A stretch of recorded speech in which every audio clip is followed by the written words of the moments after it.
Good morning, my dear students. Today I will explain you how you will draw the graph of a quadratic equation. Let's see. Okay, my dear students, देखिए आपके पास एक quadratic equation है x square minus 3x plus 2। इसका graph बनाने के लिए हमारे पास एक तो अपना ओल्ड मेथड है। ओल्ड मेथड में हम क्या करते हैं बच्चों, पॉइंट मार्क करेंगे, एक्स की डिफरेंट वैल्यूज़ लेंगे, उसके करस्पॉन्डिंग हमको वाई के डिफरेंट वैल्यूज़ मिलेंगी। उन सारे पॉइंटों को फिर हम फ्री हैंड से ज्वाइन करेंगे, हमारा ग्राफ बन जाएगा। लेकिन वो मेथड यहाँ अडॉप्ट नहीं कर रहे हैं हम। यहाँ हम एक रफ स्केच बनाने वाला मेथड आपको बता रहे हैं, फिर एग्जैक्ट फिगर बनाने का मेथड आपको बताने जा रहे हैं। तो जो 2-4 पॉइंट आपको याद रखने हैं बच्चों, वो क्या है, जो ये क्वाड्रेटिक इक्वेशन है इसका जो ग्राफ बनता है वो पैराबोला, ये जो शेप आप देख रहे हो पैराबोलिक शेप बोलते हैं इसको। ये अपवर्ड फेसिंग है और ये डाउनवर्ड फेसिंग है।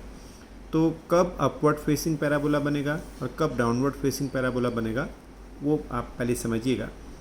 अगर किसी भी इक्वेशन में एक्स स्क्वायर का जो कोफिशिएंट है, यहाँ पर 1 है एक्स स्क्वायर का कोफिशिएंट विच इज़ पॉजिटिव, तो हमारा जो ग्राफ बनेगा वो अपवर्ड फेसिंग बनेगा, ऊपर को फेस होगा उसका। और अगर एक्स स्क्वायर का कोफिशिएंट नेगेटिव में है तो जो पैराबोला बनेगा वो डाउनवर्ड फेसिंग बनेगा, उसका फेस जो है वो डाउनवर्ड जाएगा। ये पहली पहचान है बच्चों, ये देख के कि पैराबोला कैसा वाला बनेगा, ऐसा पैराबोला बनेगा या ऐसा पैराबोला बनेगा, वो एक्स स्क्वायर के कोफिशिएंट से हमको आइडिया मिल जाता है, देख के हमको पता लग जाता है। ये रफ की बात चली ना। अब जैसे आपको पता लग गया कि आपका पैराबोला जो अपवर्ड फेसिंग बनेगा, मतलब एक्स स्क्वायर का जो कोफिशिएंट है वो मान लो पॉजिटिव है। जैसे पहला वाला क्वेश्चन मेरे पास था, ये वाला देखिए आप, ये है मान लीजिए यहाँ एक्स स्क्वायर का जो कोफिशिएंट है 1 दैट इज़ पॉजिटिव। हमको एक आइडिया मिल गया कि साहब जो फेस बनेगा ऐसा होगा।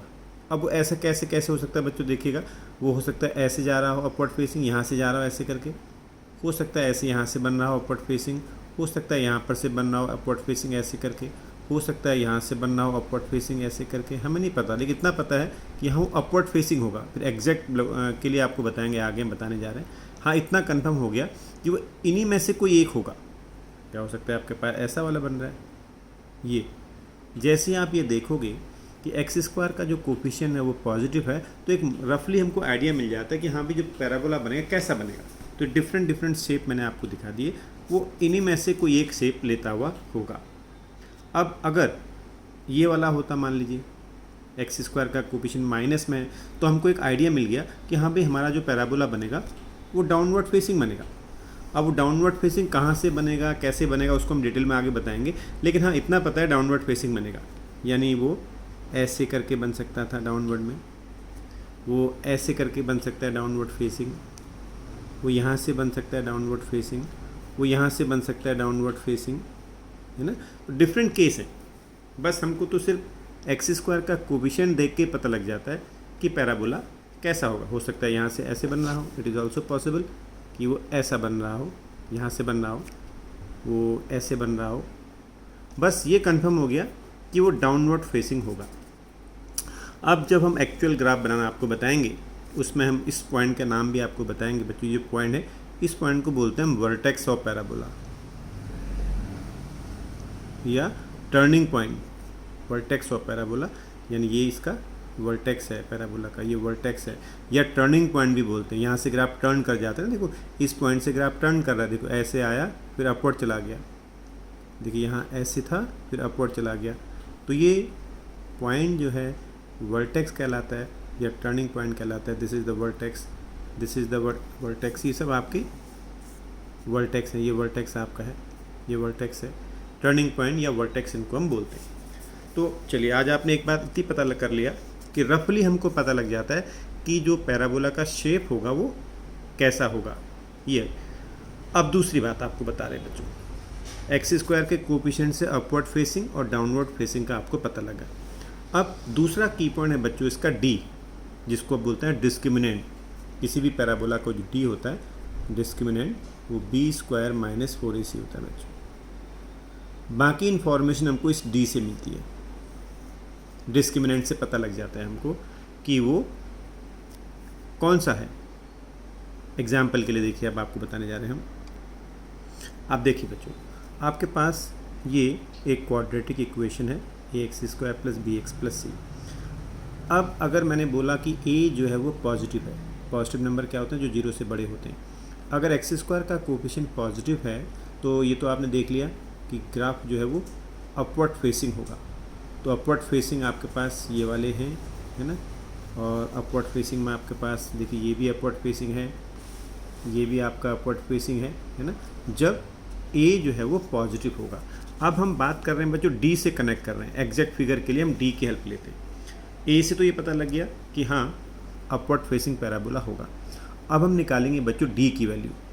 अगर डी की वैल्यू माइनस में आ जाती है, निगेटिव में आ जाती है, माइनस का मतलब डी लेस देन जीरो आ जाए, तो हमारे क्वाड्रेटिक इक्वेशन के नो रियल रूट्स, ये लिख दिया मैंने नो रियल रूट्स। अब जीरोज क्या होते हैं इस बात को भी समझ लीजिए, जो जीरोज बोलते हैं किसको हम जीरोज क्या, अगर आपका जो ग्राफ है ना, फिलहाल तो मैं क्वाड्रेटिक की ही बात कर रहा हूँ, आपका ग्राफ जब एक्स एक्सिस को कट करता है, जैसे यहाँ पे कट कर रहा है ना, ये कट कर रहा है, ये जीरोज कहलाते हैं इसके। ये आपका ग्राफ है, मान लीजिए ये जीरोज, कितने जीरोज हैं इसके, दो जीरोज हैं। फिलहाल तो हम क्वाड्रेटिक को पढ़ रहे हैं, दो ही जीरो होते हैं आपके पास। ये देखिए ये एक जीरो है, ये एक जीरो है।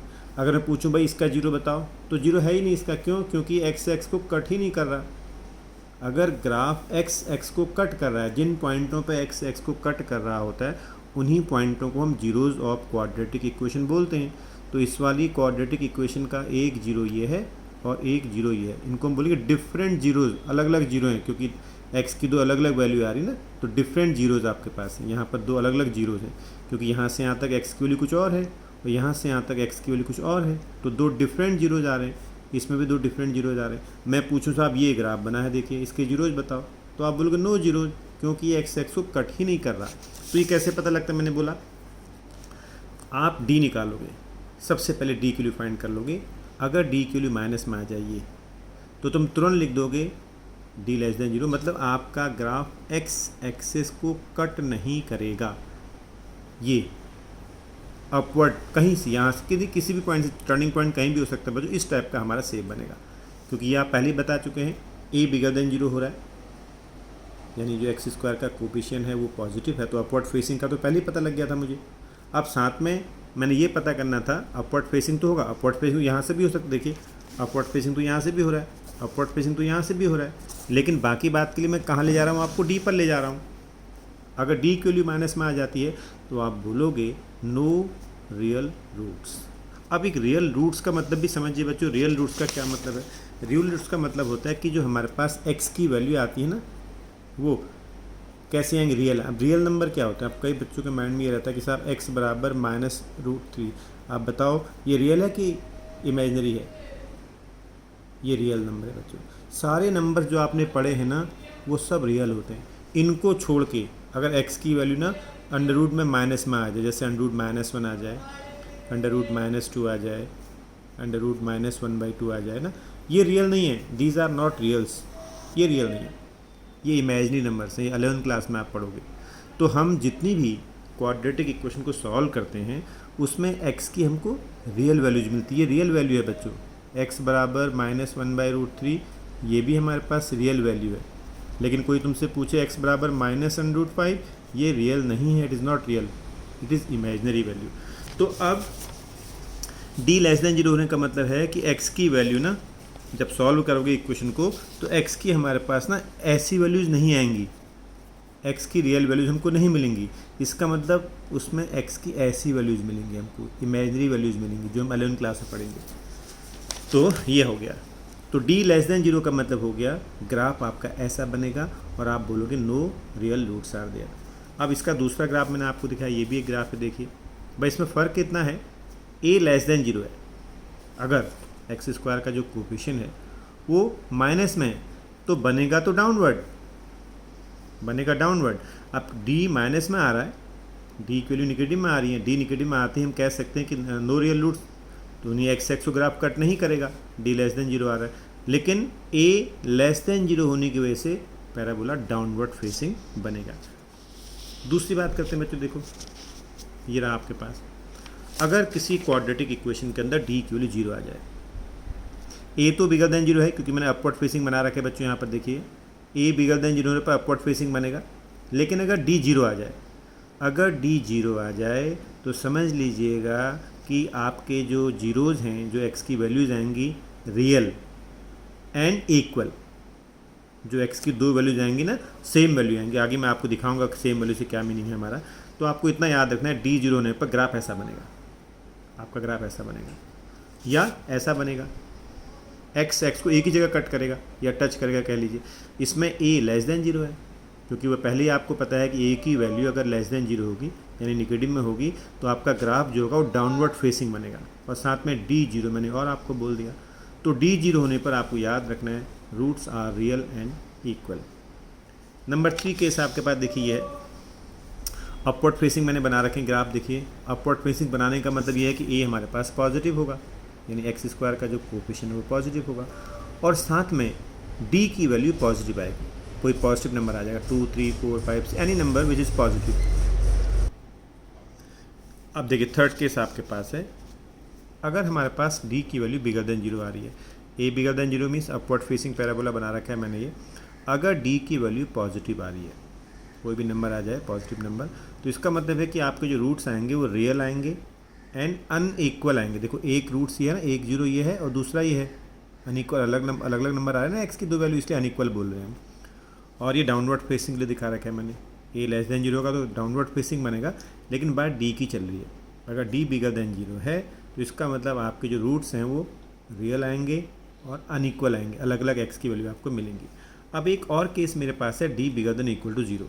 ये कब यूज़ कर रहा हूँ इसको देखिए आप, इंपॉर्टेंट पॉइंट है ये। इस केस में आइए आप, इसमें देखो डी क्या था, जीरो था ना, और रूट्स रियल आ रहे थे, क्योंकि एक्स को आपका जो ग्राफ है वो एक्स को कट कर रहा है या टच कर रहा है, तो कट कर रहा है यानी डी जीरो था। तो डी जीरो होने पर भी आपके रूट्स रियल थे, और डी की वैल्यू बिगर देन जीरो होने पर भी रूट्स आपके रियल थे। तो रियल होने के लिए डी बराबर जीरो हो तब भी रियल, और डी बिगर देन जीरो हो तब भी रियल। तो इसलिए दोनों पॉइंटों को ले लिया मैंने। D bigger than equal to zero की बात होगी तो रूट्स कैसे आएंगे हमारे पास, रियल आएंगे। तो ये एक स्पेशल पॉइंट है, जब ओनली रियल की बात आपसे की हो कि रूट्स रियल हैं तब D bigger than equal to zero. Real और इक्वल कहेगा तो डी जीरो, और रियल अनइक्वल कहेगा तो डी बिगर देन जीरो। इन पॉइंटों को आपने याद रखना है। अब बात करते हैं आपसे हम ग्राफ की। चलिए अब ग्राफ बनाते हैं। ये आपके पास एक क्वाड्रेटिक इक्वेशन है, तो इसमें एक्स स्क्वायर का कोफिशिएंट 1 है, पॉजिटिव है। ये तो आइडिया मिल गया कि अपवर्ड फेसिंग बनेगा। एग्जैक्ट ग्राफ कैसे बनेगा, तो डी निकाल लेते हैं पहले। एक्स स्क्वायर का coefficient 1 that is A, coefficient of X -4 that is B, and constant term C that is 4। D is B square -4 A C, A B C के लिए पुट कर लीजिए, आपको डी मिल गया जीरो। तो डी जीरो मिलते हैं, हमें पता लग गया कि roots are real and equal. जो मैंने आपको दिखाया था बच्चों, अगर डी जीरो होता है तो क्या होता है आपको दिखाया। देखिए डी जीरो होने पर आपका जो कर्व है वो एक्स को एक पॉइंट पर कट करता है। ये या तो ऐसे होगा या ऐसे, डाउनवर्ड फेसिंग में ये होगा, अपवर्ड फेसिंग में ये होगा। तो चलिए अब एग्जैक्ट फिगर के लिए मुझे वर्टेक्स यानी टर्निंग पॉइंट, अगर आपने टर्न कहाँ से किया था ये पॉइंट आपको याद रखना है हमेशा के लिए। ये टर्निंग पॉइंट के कोऑर्डिनेट होते हैं। इसमें ए बी डी और ए के लिए पुट कर दोगे तो आपको टर्निंग पॉइंट मिल जाएगा। तो हमने इसमें बी के लिए देखिए -4 पुट कर दी, ए के प्लेस पे 1 जो आपको गिवन था पुट कर दिया, डी हमने निकाला था 0, तो ये बन गया आपका 2,0। तो मुझे पता लग गया बच्चों मेरा जो टर्निंग पॉइंट है जिसको वर्टेक्स बोलते हैं, अब ये 2,0 ये मिल गया। बस यहाँ से आपने पैराबोला बना दिया बच्चों। देखिए अपवर्ड फेसिंग पैराबोला आपने बना दिया। अब इसका मतलब यहीं पे स्टॉप नहीं होगा बच्चों, ये आपका यहीं पे स्टॉप नहीं होगा। आप चाहो तो इसको आगे भी एक्सटेंड कर सकते हैं। जब आगे एक्सटेंड करोगे डेफिनेटली ये वाई एक्स को कहीं ना कहीं कट भी करेगा। खैर इतना आप स्टॉप कर सकते हैं। तो इस तरह से ये एक एग्जैक्ट ग्राफ आपके पास है, लेकिन बनाना सब फ्री हैंड से ही आपके। तो फ्री हैंड से हमारा इस इक्वेशन का ग्राफ कंप्लीट हो गया है। सेकेंड इक्वेशन हमारे पास है x² - 6x + 5। देखिए एक्स स्क्वायर का कोफिशिएंट पॉजिटिव है, ये तो मुझे पता लग गया कि ग्राफ जो बनेगा ऐसा बनेगा, जो अपवर्ड फेसिंग है ना, इस तरह का जो शेप होता है ये वाला शेप लेगा। तो ये टर्निंग पॉइंट कहाँ पर होगा ये हमको पता करना है, हम फिर ऐसा शेप दे देंगे, वो डी से पता लग जाएगा। पहले डी निकाल लेते हैं, a1 b -6 और c5 db² -4 इसी होता है, आपने डी को निकाल ली तो डी 16 आया, यानी एक पॉजिटिव नंबर आया। तो डी अगर पॉजिटिव नंबर आता है बच्चों, तो मैंने आपको बताया था पिछले वाले में, तो हमारे रूट्स क्या होंगे, रियल एंड अनइक्वल होंगे। तो अब वो टर्निंग पॉइंट, ये वाला जो पॉइंट जिसको हम टर्निंग पॉइंट बोलते हैं, उसके कोऑर्डिनेट फाइंड करेंगे। ये फॉर्मूला आपको याद रखना है। तो टर्निंग पॉइंट का कोऑर्डिनेट बी ए के लिए पुट कर दो, डी और ए के लिए पुट कर दो। यहाँ वैल्यू पुट करने के बाद ये आपको 3, मिल गया टर्निंग पॉइंट। अब टर्निंग पॉइंट मिल गया, लीजिए ये रहा आपका टर्निंग पॉइंट 3, ये टर्निंग पॉइंट मिल गया आपको। अब ग्राफ आपको पता ऊपर को जाता हुआ बनना था। अब यहाँ से ऊपर को जाता हुआ ग्राफ जब बनेगा तो आपको ये भी पता करना, अपवर्ड फेसिंग बना दिया यहाँ से। अब लेकिन ये पॉइंट एक्स को कहाँ पर कट करेगा, यानी जीरोज क्या होंगे, वो जीरोज निकाल लो पहले आप। जो क्वाड्रेटिक इक्वेशन गिवन थी उसको सॉल्व किया आपने, फैक्टराइज किया आपने। तो x1 और 5, तो जीरोज क्या है 1 और 5, तो 1 और 5 पे मैंने मार्क कर लिया बच्चों। ये रहा आपका 1, ये रहा आपका 5। तो वर्टेक्स ये था बच्चों, इस पॉइंट से हमने अपवर्ड फेसिंग ग्राफ बनाया और जो आपके जीरोज थे वहाँ से होता हुआ हमारे पास ग्राफ चला गया। तो इस तरह से हमारा ये एग्जैक्ट ग्राफ बन के आपके पास आया।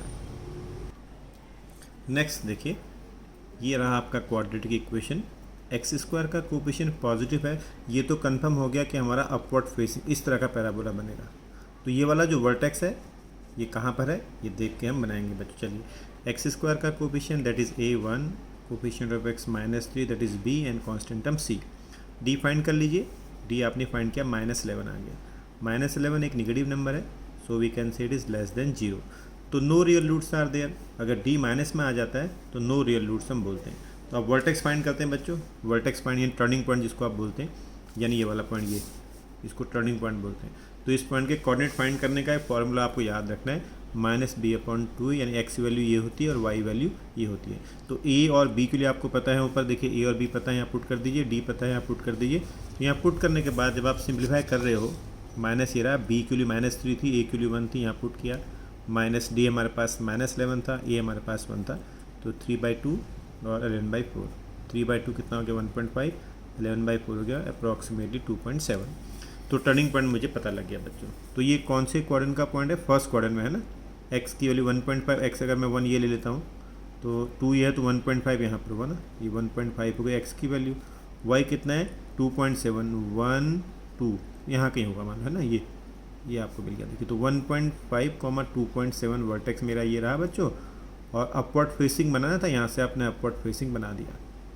तो नो जीरोज, क्योंकि आपका जीरोज क्या होते हैं बच्चों, जब ग्राफ x को कट करता है कहीं पर वो जीरोज होते हैं। अगर मान लो मैं कोई कर्व बनाता हूँ, ये कर्व मैंने देखिए किसी क्यूबिक फंक्शन का कर्व मैंने बनाया है ये, तो यहाँ पर एक है पॉइंट, यहाँ पर एक है पॉइंट, यहाँ पर एक है पॉइंट, ये जीरोज हैं। अगर कोई भी कर्व आपके x को कट ही नहीं करता है तो आप बोलते हैं नो जीरोज आर देयर। तो अब आपको करना क्या है बच्चों, मैं कुछ क्वेश्चन दे रहा हूँ, उन क्वेश्चन को आप, ये 3 क्वेश्चन हैं। x² - 6x + 9, x² - 3x + 2, x² - 2x + 6, इनका ग्राफ बनाइए और ग्रुप में पोस्ट कर दीजिए इस नंबर पर 8077843350 पर। और DJ maths classes Rampur YouTube channel पर इसको सब्सक्राइब कर लीजिए और जल्दी आपको और वीडियोज़ मिलेंगी। Thank you very much, all the best.